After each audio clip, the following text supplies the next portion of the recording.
Well, I think the European reaction will be one of relief.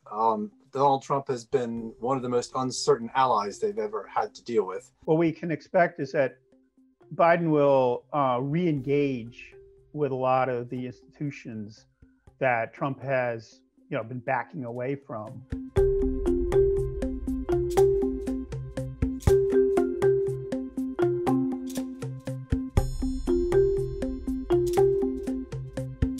It's going to be looking more to the Europe as a whole, as opposed to just looking at Europe as the enemy that needs to be split and conquered. He was very involved in the Obama administration in foreign policy, and this was one of the sources of controversy because he was very involved in the Ukraine. So yeah, he's very aware of many of these issues. It does look like now that we have the election behind us, we can get a year-end rally, which has already started to pick up some steam. And then let's see if this broadens out in other sectors and also becomes global in its magnitude. So that's how I'd be looking at it now. But certainly tech is leading the way.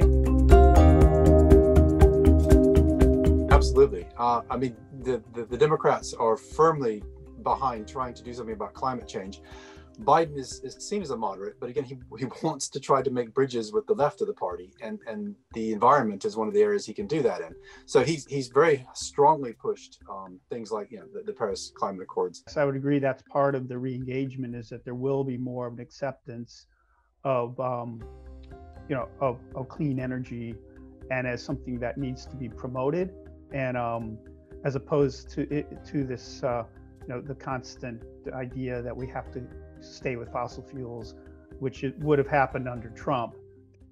We can grow and we can be cleaner if we go the route I'm proposing. I know more about wind than you do. It's extremely expensive, kills all the birds. What you want to look for is the type of people he puts into place. Who does he try to nominate for his cabinet, and what type of team does he have?